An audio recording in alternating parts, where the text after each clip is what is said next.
Sampai ini ada apa gitu. Yang kedua itu saya juga mau ke sini mengenai ada akun yang nyebut saya ini ditangkap KPK gitu, terang-terangan dia sangat membuat satu fitnah yang luar biasa lah. Sebagai contoh ya, supaya nggak fitnah ini. Hari ini ingin bertanya perkembangan laporan terhadap Kosinudin Bang. Sama. Nah ini akunnya yang membilang saya ini ditangkap KPK setelah pulang dari Malaysia gitu. Nah, ternyata saya udah tracking dia namanya ini nih, dia sebut. Nah ini Harun Ar-Rasyid. Ini yang memfitnah. Ya. Jadi dengan hormat, bukan mau ngarang-ngarang atau apa, saya udah malas ngurusin gini-gini.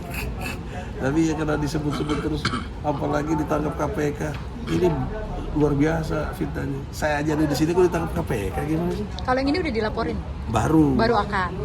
Sambil memantau kasus yang Roy Suryo. Sambil memantau yang Roy Suryo, yang bilang saya tuyul, Jokowi Jen Iprit, kemudian pecundang, kita pengkhianat, dan juga Ahmad Khairuddin bilang bahwa SP3 saya produk Solo.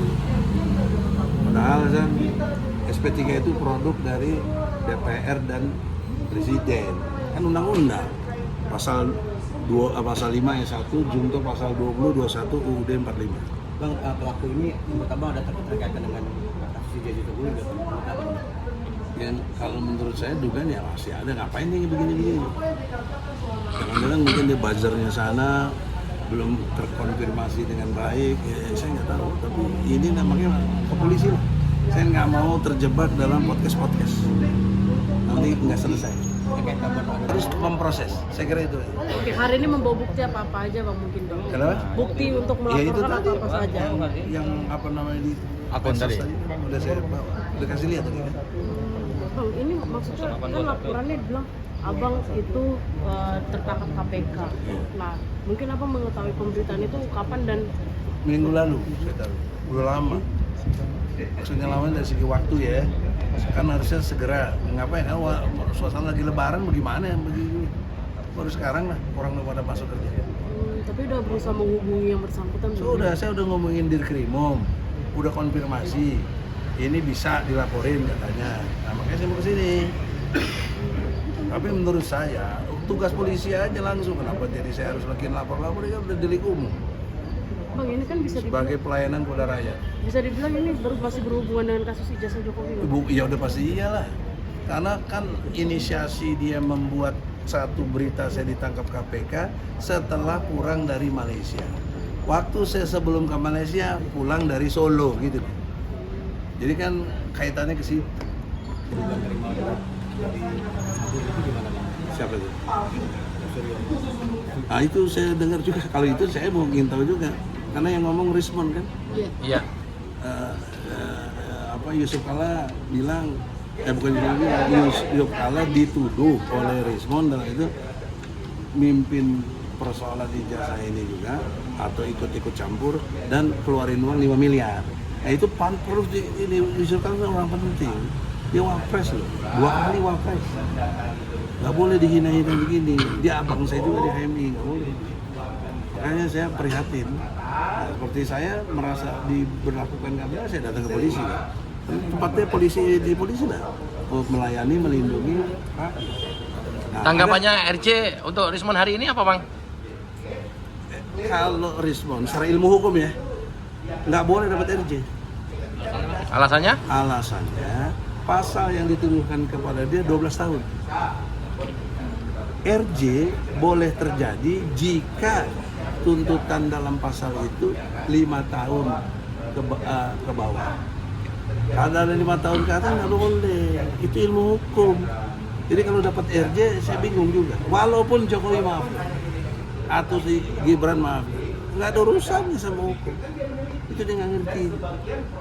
Yang kedua, Rismond itu sudah bikin buku itu exactly dan sudah dijual. Jadi dia jual kebohongan dong selama ini. Itu nggak boleh itu.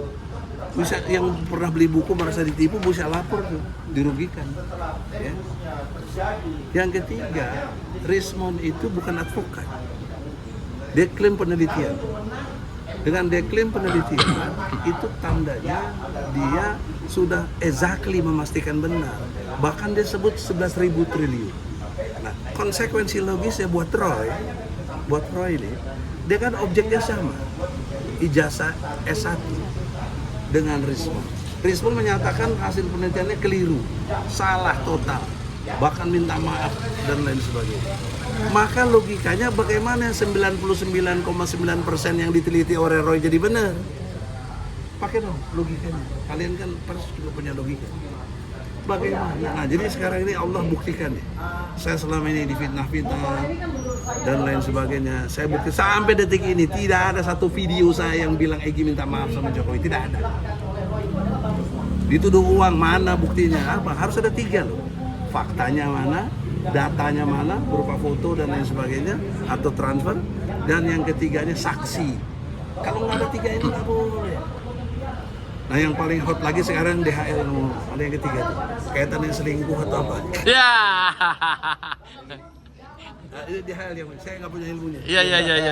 Jadi begini, saya perhatikan, saya mau bicara karena ada dampak kepada TPUA.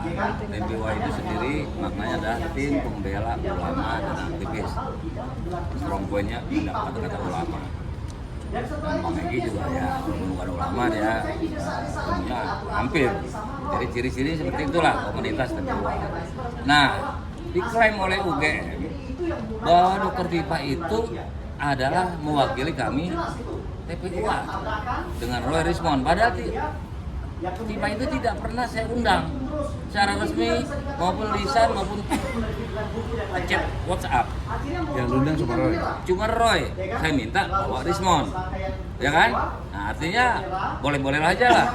Tapi kenapa dia bicaranya seperti orang-orang yang benar-benar tahu?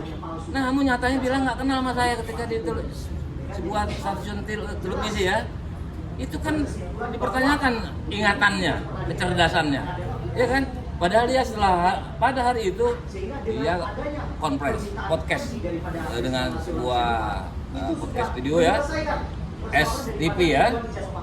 Nah, dia nggak kenal kan berapa kali kita ketemu. Nah, tapi dengan cerita berita yang dari Farhad Abbas itu kan alat bukti cukup, alat bukti video tersebut. Kedua adalah saksi banyak. Kalian semua kita saksi. Berarti 2 saksi itu udah melebihi. Cerita di video itu apa? Nah, saya kan kalau betul-betul seorang TPUA ya nggak pantas lah melakukan hal-hal yang dituduhkan oleh Farhad. Tuduhan ya.